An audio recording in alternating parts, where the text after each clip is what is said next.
Palutena versus Squidplumber's Richter, and this match on Waifu Season feels like one that's a bit awkward for the Belmonts.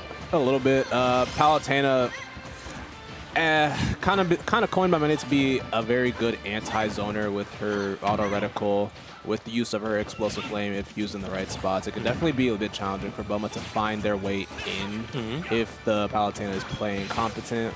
And as you saw right there, that easy bake reflector, you don't even need to be facing the right way sometimes. It just goes. Good to know. Definitely a question of whether or not Squidplumber is just able to play his game. Because that's really all it's going to be at the end of the day. Because Palutena just has tools that just prevent zoners from doing just that. So if you're able to get around like those situations, this could definitely be a very straightforward matchup. Agreed. That reflect is so devastating for those cross setups that Squidplumber likes to go for, but he's getting some good mileage out of forward tilt. One up tilt to send Seagull high. That forward smash. So it's really smart by him. I like that Squidplumber is using cross in a way that if it gets reflected, he can just immediately jump F4 there. Yeah, it sucks it gets reflected, but Palutena is also an end lag, and that's free punish. True. Which Squid will happily take advantage of, but right now he's going to find himself off stage.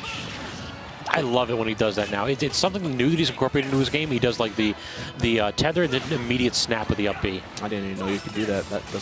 I'm not happy he can do that. That's it's a good movement tool where like you get the hitboxes of the up B, and a lot of times people just are not ready for it. Gets the neutral get up right into the fire. That is a no bueno. Has one of those BNBs for Richter. Once again, going to find their cross reflect, but unfortunately not going to get much out of it. I don't really think that while Seagull has the right idea reflecting all those crosses, I don't really think Squid cares. Yeah, it's like, okay.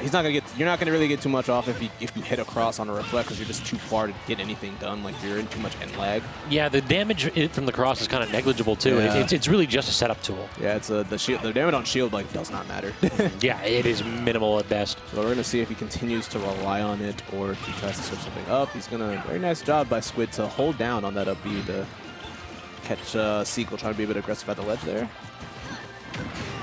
Dash attack going to do it, though. Invulnerable for Palutena, and that's one of those where if you're trying to jump away from her or like do a fade back aerial, it just eats it alive. Yeah. It's such a good anti-air. Landing against Palutena is very difficult with dash attack because it's like you said the invulnerability. Ugh, it's such a difficult to deal with. But I think this is really going in Squid's favor that it took until 160% for Seagull to take that first stock. Give him a lot of breathing room for this second stock.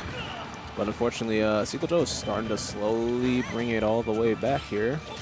Yeah, he started to win a lot more consistently in neutral. Like he gets, it feels like Squid gets like 2 or 3 hits whenever he wins neutral. For Joe, it's like it's 40 to 50 damage. Yeah, for sure. And Joe is usually the one that does a really good job ledge trapping, but so far I haven't seen it at all from him. I think it's more suited to the fact that since we've seen Squid do things like snap with the tether, then snap up B, we've seen him hold down on the up B. I feel that he just doesn't really want to deal too much with those mix-ups, so I think he's just opting to just say, okay, let me see you use whatever option to get back on the stage and let me react to it. That's probably what's going through his head right now, maybe. I don't know. Good guess. Yeah, like the first stock, he's not Seagull Joe unable to really find the. He's going to go out for the down throw, try to use the platform as a mix-up tool, but ended up to get anything. Squid's going to be living to a big percent once again in this second stock. Yeah, I mean, at this point, like, what Joe wants to do is just getting shut down by these long-ranged aerials from Squid. Like, Joe wants to get a back air. He wants to go ahead and just, like, tomahawk and toss him away. He wants to get an up air when Squid's above him. Yeah, Squid's not giving him a chance to do any of that. Exactly. He has to play grounded, and Palu doesn't really like that. Oh, my God, that actually connected Squidplumber. That is so sick. Yep. You see how quick he left the frame? Yeah, he immediately was up like, your bands. He's like, yep. I got my bands. Let's go. You ready for game 2? I get the momentum. We got to keep going. He's definitely one of those like emotional players where he gets like that extra little level up the minute that he pops off. Like that he gets like one of those cool end air. He just immediately like sprung to Buck's frame. I'm like, oh, okay. I blinked and like there was no one in the frame. I was like, where'd he go? But yeah, like you were saying, Squidplumber just wasn't really giving Seagull any opportunities to find his usual kill confirms, like with back throw, back air, like any kind of setups off of his like down throw. Like he was not given anything. Like he had to look for things like a straight dash attack hit, and really, if he's not able to find that, then it could be really challenging for Palutena to get a kill. It's impressive. Like, he basically said, you have to play neutral and kill me that way. And he out-neutraled the Palut, which is, okay, yeah, you earned that W, Like, dog. Palutena as a character is really good, but the linear neutral a character has can be exploited if you understand how her neutral works. And I think Squid has a really good understanding of what Palutena is expecting. Good point. That was intentional. That was the smartest thing I've ever seen. No one ever will convince me that that wasn't intentional. That was smart. I didn't even know you could hit that thing. No, I didn't know that at all. Oh my god, this character's annoying. Oh, brother. I mean, a stupid Belmont, easy. A smart Belmont, no, get him out of here. I don't want to play against Joe come back? Joe has been around since quarantine stopped. He's just been scraping the rust off, yeah. Yeah, he's been around for a bit. He's been back for a bit now. As once again. So now Seagull Joe has to recover and teleports directly into the axe. Great coverage by that was Squid. very smart to have the axe cover one edge of the platform, likely just, and also just be in a position where he can like immediately cover Seagull Joe teleport, canceling off the other ledge of the platform. I think that was really smart by him. Couple rolls there from Joe, so perhaps a bit nervous there as he's trying to get out of these awkward positions. Yeah, he definitely is it's definitely not a comfortable feeling when Belmont has you in that zone you don't want to be in, and finding your way out can definitely be really challenging. Anytime you have space where you can like run away from Belmont, it gets a lot better, but in that position, yeah, absolutely miserable. Yeah, Seagull Joe really just unable to really get in it. Yeah, I saw. Yeah, me too, Seagull. I don't know why that killed you either. Like, I mean, I was visibly shocked. Exactly. Yeah, he's just shaking his head. He's like, are you kidding me? Yeah, Seagull has not really been able to really kind of prevent Squid from really getting his setup started. We haven't been seeing many auto reticles come out of play. Yeah, when he uses it, it's like Squid's already like preemptively jumping, he's so already you just duck it. moving. Which then is a good attestament to Squid's knowledge of this matchup. And he's going to run fair, very smart. Going to punish that end leg. Oh, wow. you actually got the hardest of callouts, and that killed it like 88 after the hit. Wow. That little bit of charge has made all the difference. Like, that's on Kalos, too. Wow. What did somebody die at? Like 80? He was 88 after the hit. That is just bonkers. No shot. This character. Okay. That's silly. Okay. That's one of those where, like, Joe had two stocks there where he's just like, I don't understand why I'm gone here. Okay. Nothing I can say, but okay. Just, I guess, today I learned. Yeah, and now he's definitely thinking what he's going to do, because I think after that game, you definitely got a lot to decide. Don't do Diddy Kong. No, not like this. So Diddy Kong is a character that tends to struggle against zoners a little bit because he can't get any kind of setups, and like he's kind of stubby. So this is not, on paper, this is not a good matchup for Diddy particularly. I like the switch, though, because you want to, after a game like that, you kind of just want to try anything you can to reset. Like, and that goes even so far as to just resetting what your opponent has in terms of a game plan, even for like a couple of seconds, because that's really all you need to really regain momentum. So that even if they figure out how to play against your certain characters or character switch, you might already be well off. That doesn't even matter. And as we see right there, Seagull with a very, very strong first stock. Like you said, Diddy doesn't really do too well against zoners, but we did not see any of those weaknesses there. Just was able to utilize a lot of that banana to really make it really hard for Squid to get anything started. Monkey Flip being one of those amazing tools in neutral that can help Joe claim a ton of space. You just say bring the Sonic. You want me to commentate Belmont through Sonic? I don't like you. I don't care for you. I think you're a mean person for that. I'm just saying. Just be ashamed of yourself. So yeah, I had to double check it on my side. So this is one that like a lot of Diddy mains do agree this is a bad matchup for him. Like Tweak has this disadvantage and a few others too, as well as like Dakpo and Player One. Are there any zoners this character you use? That's a good question. Not too many. I'm pretty sure it just doesn't. This god awful game. Oh man. But regardless, Seagull Joe has been finding a lot of success out of the Diddy picks so far. I feel the added movement that Diddy has in this matchup is honestly helping him out a lot. Like, Squidplumber is unable to really figure out how to position his projectiles, how to really position his whip. He's just unable to catch him.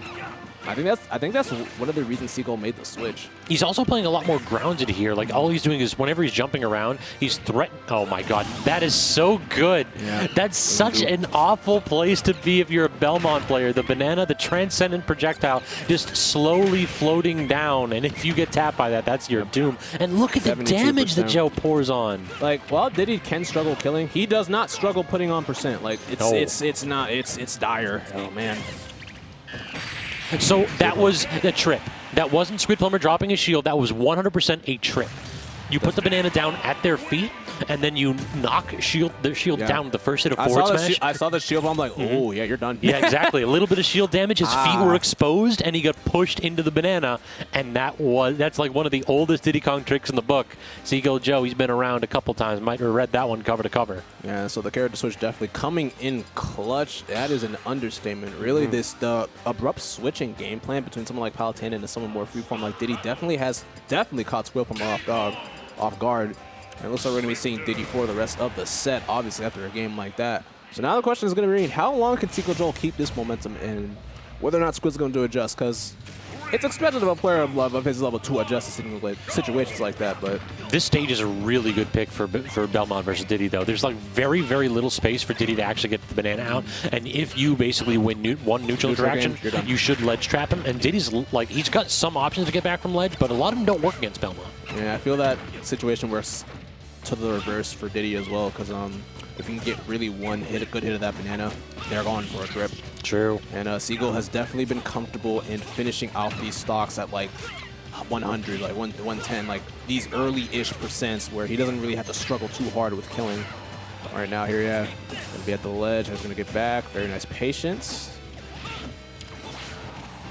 Does get the trip, but it just eliminates the banana. Good job smacking Seagull Joe away and then eliminating that tool. I'm surprised he didn't follow that banana hit, but I like that. I like how Seagull's being a little more patient around Squid's whips. Trying to just find his way into that range where whip is not as safe a tool. Very nice patience there on ledge by Seagull once again. Yeah, he'll take the weak hits every day, and then just it resets and gives him another opportunity to get the timing right. Ooh, unable to find the timing on hitting Squidplumber around that tether recovery. Ooh, I did not think he meant to shoot that gun on that platform. I think that was like a B reverse side B. He was trying to like run off platform to do side B in. Kind of just got stuck. Yep, platform dropping still the hardest tech in this game. Yep. Good wait by Squid. He actually manages to get a hold of the banana, and this character can actually hold on to the banana a long time, because then you can just toss out the holy water and all that jazz. Does not need that A button for a decent minute. Yeah, exactly. So you go trying to do the Diddy classic of just like chasing you across the stage with down tilts, but Squid not biting at all, not trying to jump out of that, and actually gets the side B, the monkey flip, trapped by that holy fire. Like you said, Seagull just does not have many places to go on the stage. No. And once he gets hit it's already a foregone conclusion. And Squid, I think, is playing a lot better around banana, which was really giving him a lot of trouble in that third game.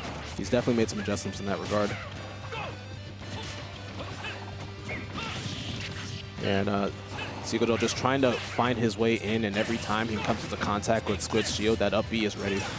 Gets a down smash that time, so good recognition that Joe had to really roll in there. But misses his tech, so this is a ton of damage. He went for the double dip with that forward air instead of going for like a down air or something like that to try to get it back all in one hit. Regardless, this is not quite over yet. If Seagull can find a way to get this stock relatively safely. Oh, hard committing there, but not getting punished really that hard for it. A left situation. Ooh, very, very brave. Very, very brave forward there. Stales his up smash though with that kill confirmed, not quite killing. And what's going to up B is going to show its head again, and once again. No, that won't do it. That angle was wrong.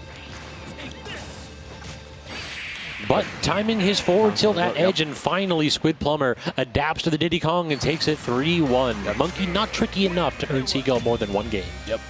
The Switch definitely helped out in the beginning, but Squid definitely learned a lot. Was definitely getting better at it as the time went along, and it was really only a foregone conclusion at that point. Had the time to think it through for sure. So let's see where else we are on bracket, because I think we're trying to speed run this.